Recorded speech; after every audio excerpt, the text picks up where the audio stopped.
Students, I welcome you all to my new channel. आज अपन animal kingdom start करेंगे। इस पर्टिकुलर सेशन में बहुत बेसिक से स्टार्ट करेंगे एनिमल किंगडम को, बेसिस ऑफ क्लासिफिकेशन। ये जो एनिमल किंगडम है क्लास 11 का इंपॉर्टेंट चैप्टर है। यहाँ से बहुत सारे नीट में क्वेश्चन पूछे जाते हैं। ठीक, तो यहाँ पे आज इस पर्टिकुलर लेक्चर में बेसिस ऑफ क्लासिफिकेशन के बारे में पढ़ेंगे। नेक्स्ट लेक्चर में, दैट इज़ नेक्स्ट वीडियो में, अपन किंगडम पोरिफेरा से स्टार्ट करेंगे। ठीक, आइए स्टार्ट करते हैं विद दी लेक्चर। सो अगर मैं बात करूँ आपके एनिमल किंगडम की, तो एनिमल किंगडम में अगर हम बात करें, हमारे पास बहुत सारे क्या होते हैं, किंगडम प्रेजेंट होते हैं। सॉरी, बहुत सारे फाइला प्रेजेंट होते हैं। ठीक है, बहुत सारे फाइला यहाँ पे आपको देखने को मिलेंगी। ठीक है, फाइला देखने को मिलेंगे। Phyla is subordinate to kingdom. Kingdom के बाद आपके पास आते हैं फाइला। ठीक है, ठीक, किंगडम के बाद क्या आएगा, फाइला। तो फाइला में बहुत सारे आपको एनिमल किंगडम में देखने को मिलेगा। जैसे कि आपका पहला हो गया पोरिफेरा, सीलेंट्रेटा, टीनोफोरा, प्लेटीहेलमिन्थीस। ठीक, उसके बाद अगर अपन जाएँ तो एस्केलेमिन्थीस, फिर एनालीड्स। उसके बाद अगर और जाए तो आर्थ्रोपोड्स, मॉलस्कर। ठीक, उसके बाद अगर जाए तो इकाइनोडर्मेट्स, फिर और जाए तो हेमिकॉर्डेट्स। ठीक, एंड देन कॉर्डेट्स। तो ये हमारे जो है आपके इम्पॉर्टेंट फाइला हैं। ये सारे के सारे इम्पॉर्टेंट फाइला हैं। ठीक, सो अगर अपन बात करें कि किस बेसिस पे ये इतने सारे फाइला को हमने किस तरीके से डिवाइड किया, क्या क्राइटेरियाज चूज़ किए इनको डिवाइड करने के लिए, आज हम इस पर्टिकुलर चैप्टर में यही पढ़ेंगे, इस पर्टिकुलर लेक्चर में यही पढ़ेंगे। ठीक है, सो आगे अगर देखा जाए बेसिस ऑफ क्लासिफिकेशन, तो यहाँ पे बहुत सारी कैटेगरीज है जिसमें आप बेसिस ऑफ क्लासिफिकेशन देख सकते हो। जैसे कि पहला है लेवल ऑफ ऑर्गेनाइजेशन। पहला क्या है, लेवल ऑफ ऑर्गेनाइजेशन। दूसरा क्या है, सिमेट्री। लेवल ऑफ ऑर्गेनाइजेशन मतलब कि किस लेवल पे आपका ये जो ऑर्गेनिज्म है डेवलप हुआ है। देन आता है सिमेट्री, कि आज जो बॉडी है पर्टिकुलर ऑर्गेनिज्म की, वो वेदर डिवाइड हो रही है टू इक्वल हाफ्स में कि नहीं हो रही है, या एसिमेट्री शो कर रही है। ठीक, फिर आता है आपका जर्मिनल लेयर। अब जर्मिनल लेयर आपके 3 टाइप के होते हैं। जर्मिनल लेयर क्या है, एक बार वो चीज़ और देख लीजिए कि जर्मिनल लेयर की अगर मैं बात करूँ, यहाँ पे एक मिनट, ओके, अगर मैं जर्मिनल लेयर की बात करती हूँ, तो जर्मिनल लेयर कुछ नहीं होता, सिर्फ आपकी 3 लेयर होती हैं जिनसे हमारी पूरी बॉडी डिराइव्ड रहती है। ठीक है, सो जर्मिनल लेयर्स आपको कब देखने को मिलेगी, एम्ब्रियोनिक डेवलपमेंट में देखने को मिलेगी। हमारा पूरा एम्ब्रियो ही इन्हीं लेयर से बनता है।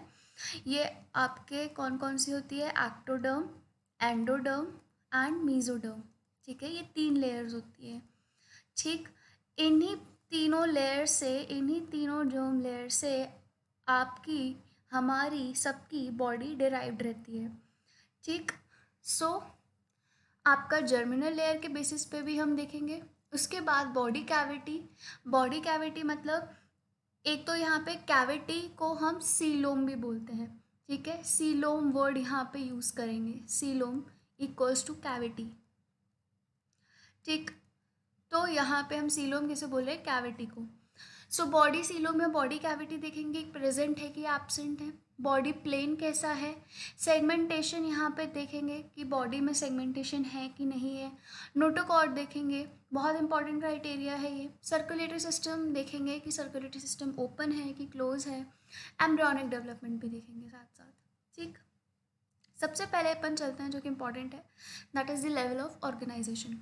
अगर मैं लेवल ऑफ ऑर्गेनाइजेशन की बात करूँ, तो यहाँ पे सबसे पहले हम देखेंगे protoplasmic level of organisation. Protoplasmic level of organisation में मतलब कैसा होगा, सिर्फ एक सेल मैम्ब्रेन होगी एंड सेल मैम्ब्रेन के अंदर हमारा प्रोटोप्लाज्म होगा। ठीक है, एंड कुछ गिनती के cell present, sorry organelles present होंगी। ठीक, सो ये आपका क्या बना देगा, प्रोटोप्लाज्मिक लेवल पे आपका एक ऑर्गन बना देगा, ऑर्गेनिज्म बना देगा, दैट इज़ योर प्रोटोजोअन। ठीक, ये कैटेगरी हो गई एक। दूसरी कैटेगरी आती है सेल्यूलर लेवल पे। सेल्यूलर लेवल पे आपके अगर हम बात करें स्पंजेस या फिर फाइलम फाइलम पोरीफेरा, ठीक। तो इस केस में क्या होता है कि आपके जो स्पंजेस रहते हैं या फाइलम पोरीफेरा जो रहता है, इधर बहुत सारे सेल्स जो हैं ये आपस में एग्रीगेट हो जाते हैं, इकट्ठे हो जाते हैं, पास पास आ जाते हैं, and they form the structure, ठीक है। वो एक स्ट्रक्चर, एक ऑर्गेनिज्म का रूप लेने लगते हैं, एग्रीगेट होते हैं, माइंड माई वर्ड्स, एग्रीगेट होते हैं, एक साथ आते हैं, टिश्यू फॉर्मेशन नहीं करते हैं, ठीक है। यहाँ पे टिश्यू फॉर्मेशन नहीं होता है, टिश्यू फॉर्म नहीं होता है, ठीक है। सो सेलुलर लेवल पे क्या होगा, सेलुलर लेवल पे जितने भी सेल्स हैं सब पास पास आएंगे, ऐसा लगेगा कि टिश्यू बन रहा है, बट ऐसा नहीं होता, ठीक है। वो एक ऑर्गन या एक स्ट्रक्चर बनाएंगे जो कि आपको देखने को में लगेगा कि एक ऑर्गेनिज्म है। तो ये कहाँ पे देखने को मिलेगा, ये हमें फाइलम पोरीफेरा में देखने को मिलेगा, दैट इज स्पंजेस में, ठीक है। आगे चलते हैं, सेलुलर लेवल के बाद आता है टिश्यू लेवल, जहाँ पे जो सेल्स हैं वो टिश्यू का फॉर्मेशन करेंगे, ठीक है। ये कहाँ देखने को मिलेगा, सीलेंट्रेट्स एंड टीनोफोरा में। ऑर्गन लेवल, जो टिश्यूज़ हैं वो ऑर्गन लेवल का फॉर्मेशन करेंगे, मतलब जो ऑर्गन्स का फॉर्म करेंगे, ये वाला जो लेवल है हमें प्लेटीहेलमिन्थेस में देखने को मिलेगा। एंड ऑर्गन सिस्टम वाला जो आपका लेवल है वो आपको एस्केलेमेंथेस से लेके पूरे कॉर्डेट्स तक देखने को मिलेगा, ठीक है। सो यहाँ पे अगर तुम देखो कि हमने सारे फाइलम को किस तरीके से डिवाइड किया on the basis of the organisation, कि अगर हमारा प्रोटोप्लाज्मिक लेवल है, सिंपल प्रोटोप्लाज्म है और एक बाहर एक मेम्ब्रेन दे रखी है, तो आपका प्रोटोजोअन में आ जाएगा, ठीक है। अब अगर बहुत सारे सेल्स आपस में एग्रीगेट हो रहे हैं, एक साथ इकट्ठे हो रहे हैं, लेकिन वो टिश्यू फॉर्मेशन नहीं कर रहे हैं, तो ये आपका क्या हो जाएगा, स्पंजेस हो जाएगा। टिश्यू लेवल अगर फॉर्म हो रहा है, टिश्यू फॉर्म हो रहे हैं, तो यहाँ पे आपके सीलेंट्रेट और टीनोफोरा आ जाएंगे। ऑर्गन अगर बन रहा है तो प्लेटीहेलमिन्थेस, ऑर्गन सिस्टम का अगर फॉर्मेशन हो रहा है तो एस्केलेमेंथेस से लेके कॉर्डेट्स आपके फाइला जो है इसके अंदर लाई करेंगे, ठीक। आई होप ये चीज़ सही समझ में आ गई होगी। आगे चलते हैं, सिमेट्री, ये एक बहुत इंपॉर्टेंट आपका बेसिस ऑफ क्लासिफिकेशन है। अगर मैं सिमेट्री की बात करूँ तो सिमेट्री को हम 3 हिस्से से देखेंगे। क्या वो जो बॉडी हमें मिली है, जो ऑर्गेनिज्म हमें मिला है, क्या वो एसिमेट्री है, मतलब कोई भी प्लेन में पास करने पर, किसी भी प्लेन में अगर हम बॉडी को काटते हैं और हमें 2 इक्वल हाफ्स नहीं मिलते हैं, ठीक है, does not divide body in 2 equal identical halves, 2 equal identical halves, तो हम बोलेंगे कि ये आपका एसिमेट्री है, ठीक है। जैसे कि स्पंजेस में अगर मैं डायग्राम्स की हेल्प से यहाँ पे शो करूँ, सपोज करो ये हमारा एक स्पंज है, ठीक है, इस तरीके से, एंड ये हमारा स्पंज बना, एंड इसके ऊपर बहुत सारे पोर्स बने हुए हैं जो कि अभी अपन डिटेल में देखेंगे जब अपन फाइलम पोरीफेरा पढ़ेंगे, ठीक। तो अगर मैं इसको किसी भी प्लेन में काटूँ, whether in a horizontal plane और इन अ वर्टिकल प्लेन, ठीक है, अगर मैं इसे हॉरिजॉन्टल प्लेन में काटती हूँ तो क्या ये जो पर्टिकुलर चीज़ है क्या मुझे इस साइड मिलेगी, नहीं मिलेगी, ठीक है। तो 2 आइडेंटिकल इक्वल हाफ्स मुझे नहीं मिलने वाले, चाहे मैं वर्टिकल में काट के देख लूँ, चाहे मैं हॉरिजॉन्टल में काट के देख लूँ, चाहे मैं ट्रांसफर सेक्शन क्यों ना ले लूँ इस पर्टिकुलर ऑर्गेनिज्म का, मुझे किसी भी तरीके से ये 2 इक्वल हाफ आइडेंटिकल नहीं मिल सकते, इसलिए मैं इसे क्या बोलूँगी, ए सिमेट्री, ठीक है, जिसमें कोई सिमेट्री नहीं है, सिमेट्री एब्सेंट है, ठीक है। So plane passing through the centre does not divide body in 2 equal identical halves is known as a symmetry. Example क्या हो जाएगा, स्पंजेस, बहुत इंपॉर्टेंट है स्पंजेस, ठीक, एक ही है।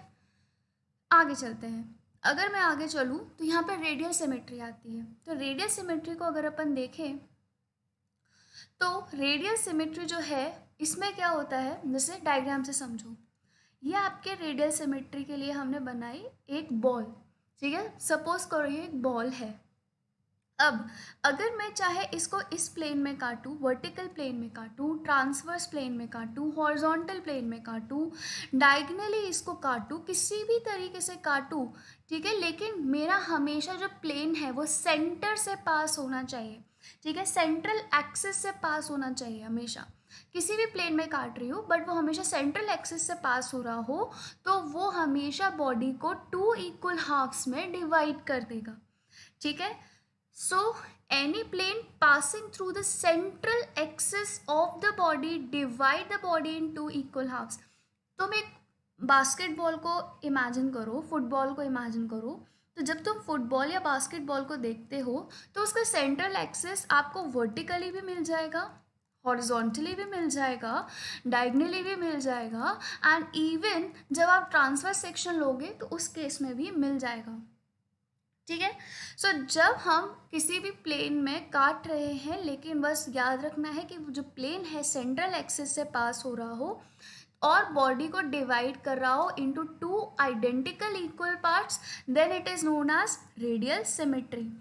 सो जब तुम सीलेंट्रेट्स को देखोगे, टीनोफोरा को, स्पेशली जब तुम टीनोफोरा को देखोगे, तुम्हारी डायग्राम जो एनसीईआरटी में गिवन है वहाँ पे टीनोफोरा को जब तुम देखोगे तो वैसे सर्कुलर फॉर्म में है, स्फेरिकल फॉर्म में है, बास्केटबॉल या फुटबॉल जैसी लगेगी तुम्हें देखने में, स्पेशली बास्केटबॉल जैसी लगती है।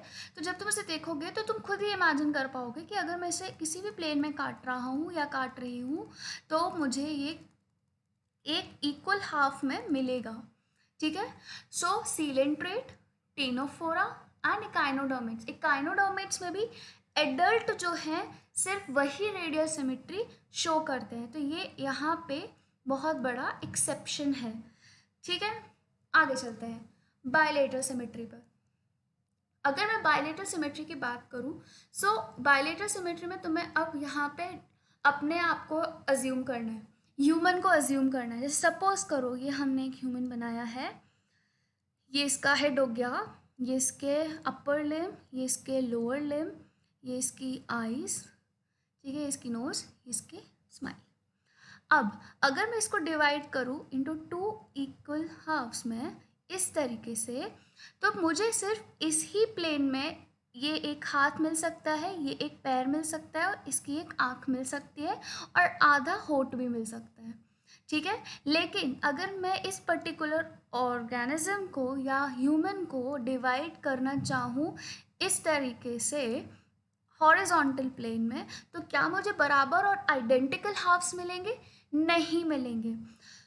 क्यों? क्योंकि अगर मैं इस तरीके से हॉरिजॉन्टली डिवाइड कर रही हूँ, हॉरिजॉन्टली प्लेन में डिवाइड कर रही हूँ, तो इसका मतलब ये हो रहा है कि आपके अपर हाफ जो है वो कम्प्लीटली डिफरेंट है लोअर हाफ से, ठीक है।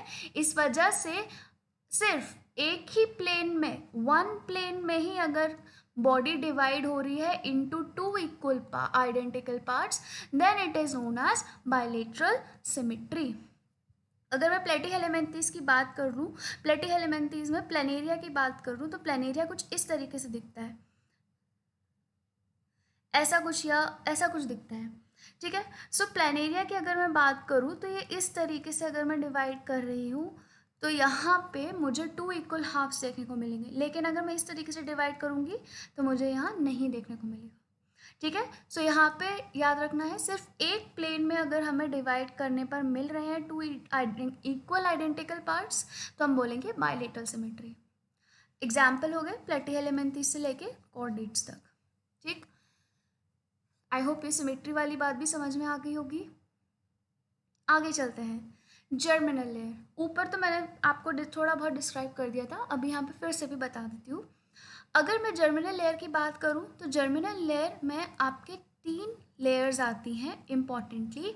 एक तो है आपकी सबसे बाहर वाली layer, that is the ectoderm, ठीक है, ये आउटर लेयर होती है, आउटर लेयर होती है। फिर आती है मीजोडर्म, मीजोडर्म, ये मिडिल लेयर है, ठीक है। उसके बाद आती है एंडोडर्म जो कि इनर मोस्ट है, एंडोडर्म ये इनर है। अब इसके बेसिस पे कैसे डिवाइड होता है, एक्चुअली जो एक्टोडर्म, मेसोडर्म, एंडोडर्म जो होते हैं, इन तीनों से ही हमारे ऑर्गन्स जो हैं वो डिराइव्ड होते हैं, या फिर मैं ये बोलूँ कि ऑर्गेनिज्म जो है इनसे डिराइव्ड रहते हैं।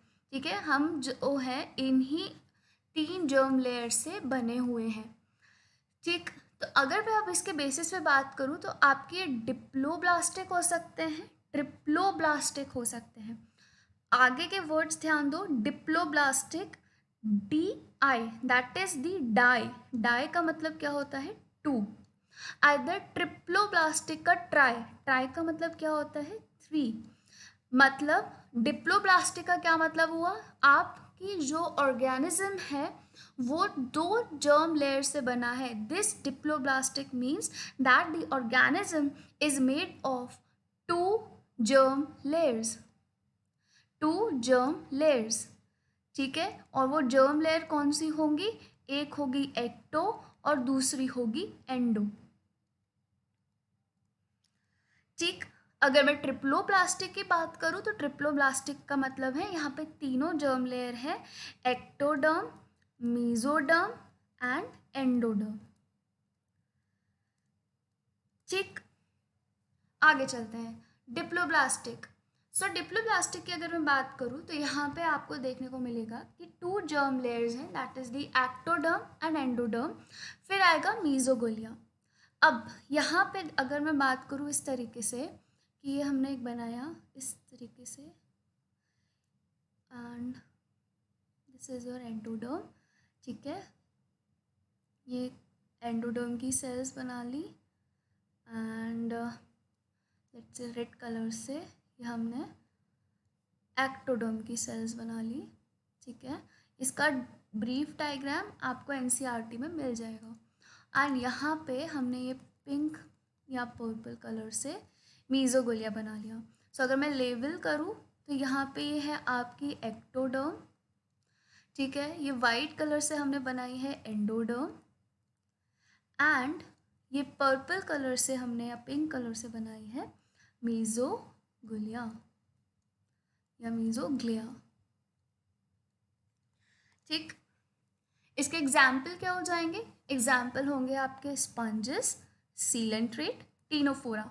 शुरू के 3 फाइलम, जो इनिशियल 3 फाइलम्स है, स्पंजेस, सीलेंट्रेट, टीनोफोरा, वो कैसे हैं, डिप्लोब्लास्टिक, जिसमें एक्टोडर्म है, एंडोडर्म है और मीजोग्लिया सेल्स है, मीजोग्लिया की लेयर है। ठीक, अब मैं अगर बात करूँ ट्रिप्लोब्लास्टिक की, ठीक है, ट्रिप्लोब्लास्टिक की अगर मैं बात करूँ तो ट्रिप्लोब्लास्टिक में क्या होगा, हम फिर से बना लेते हैं, ये हमारी सेल या जर्म लेयर की स्टार्टिंग हो गई, ये हमारी बाहर की एक्टोडर्म की सेल्स। ठीक है, उसके बाद हमने बनानी है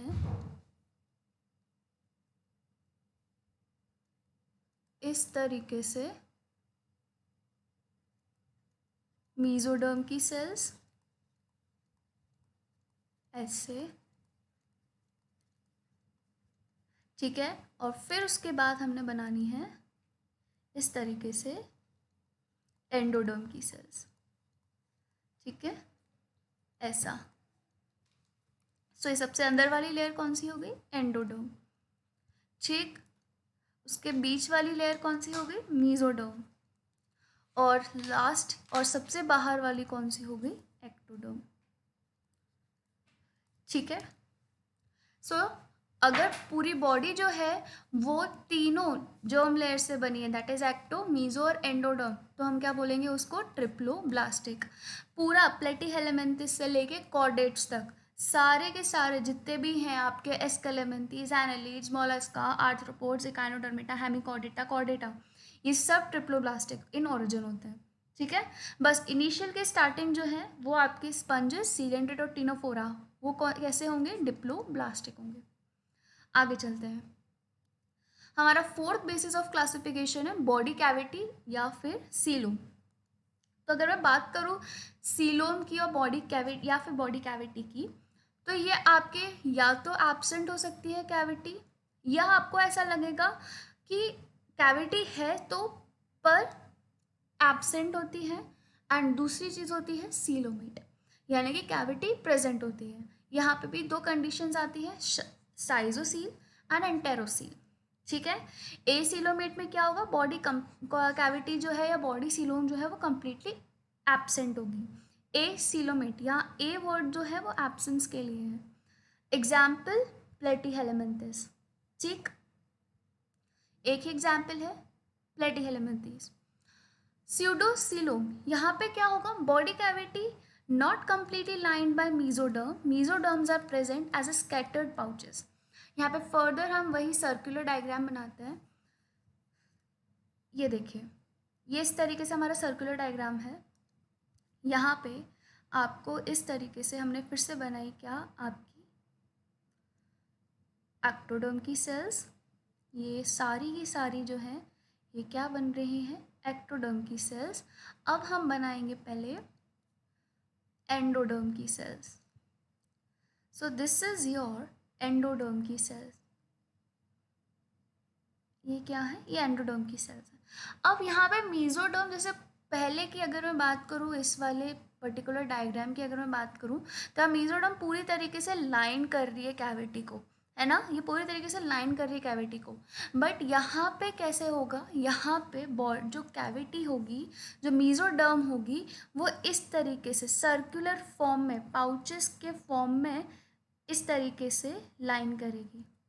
ठीक है, तो ऐसा तो लगेगा कि कैविटी प्रेजेंट है, बट कैविटी प्रेजेंट नहीं होती। ठीक है, सो स्कैटर्ड पाउचेस के फॉर्म में प्रेजेंट रहते हैं। ये क्या है, ये मेसोडर्मल स्कैटर्ड पाउचेस हैं। मेसोडर्मल स्कैटर्ड पाउचेस हैं, मेसोडर्मल स्कैटर्ड पाउचेस हैं। ठीक है, ये आपकी क्या हो गई, एंडोडर्म, और ये क्या हो गई, एक्टोडर्म। ठीक, एग्जाम्पल क्या हो जाएगा, एस्केलेमेंथीज। अब अगर मैं बात करूँ उसके बाद सीरोसीलोम के बाद कौन सा आएगा आपका, coelomate, that is cavity present है, बॉडी विथ कैविटी। अब यहाँ पे आपकी दो चीज़ें आ जाती हैं, एक आता है साइजोसील, दूसरी आती है इंटेरोसील। साइजोसील की अगर मैं बात करूँ तो यहाँ पे कैविटी जो है वो कैसे फॉर्म हो रही है, मेसोडर्म के मास के स्प्लिट होने से हो रही है। ठीक है, स्प्लिटिंग की वजह से हो रही है।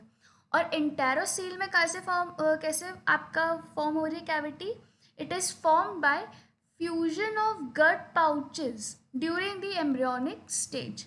ठीक है, जो गट पाउचेस होते हैं उनका फ्यूजन होगा, तब एंटेरोसील का फॉर्मेशन होगा।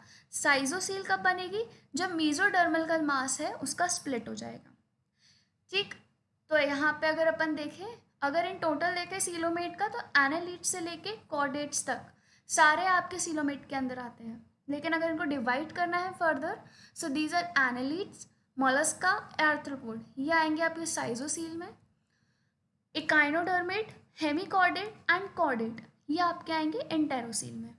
ठीक, आगे चलते हैं। आई होप ये वाली चीज़ समझ में आ गई होगी।